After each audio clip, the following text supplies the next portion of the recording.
The memory of uMkhulu Robert Sobukwe is one that has not found sufficient expression, particularly in the post-1994 dispensation. This is considering the fact that his voice, his utterings, and his ideas were prohibited by the apartheid regime. We held a series of conversations to establish the impact of uMkhulu Robert Sobukwe's ideas on various individuals to invoke his name and his memory. These conversations are with a cross-section of individuals whom uMkhulu Sobukwe has touched in one way or another.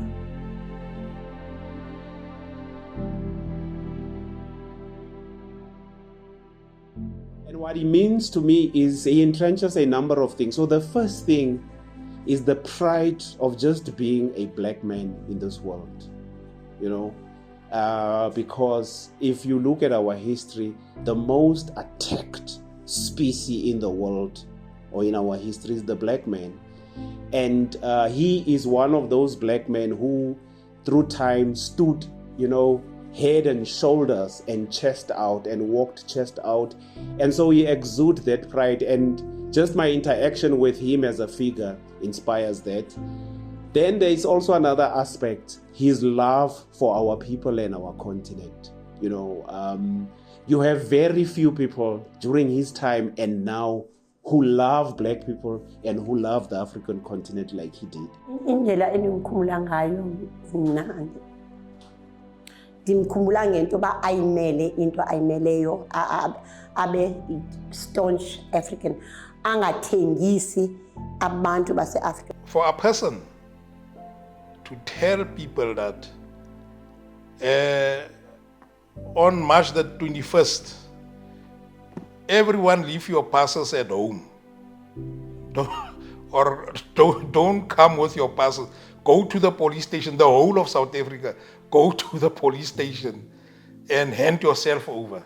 I mean, the president, imagine, let's say there were about 12 million people, black people by then. All the 12 million people could go to police stations and say, arrest me, I don't have a pass. You are causing chaos. Now, a leader who can achieve that is very dangerous to your to the apartheid system. He chose us, if you have to put it like that, and that's the effect that he had. I never spent time with the old man, but whenever we enter the space, I can feel his presence. That's the funny thing about it. And I think I don't know how many years was that before we could even start Galeshewe. And whatever we do, I think that was always the aim and the goal, that can we then replicate what he did under difficult circumstances. And I think that's what keeps us moving forward when we occupy the space and when we do what we do to create a better tomorrow for all of us. But by then my husband was alive, so there were these people from France, from Iceland, or is it Iceland? Yeah, they wanted the house, and the offer was huge, but we couldn't. Why should we do it? Because it is a South African legacy. That's what my husband felt. I used to say to him, hey man, the money, let's look at the money. And said, no, Angela, money is nothing. Money is nothing. We have to keep the legacy. So for us, just to be seated here, just to be covered by His Spirit and to be embraced by that aura, we are just in a position of being very privileged.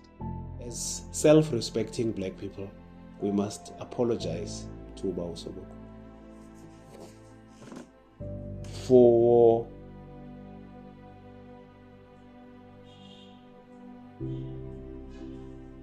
allowing him to be erased. What a man Sobukwe was.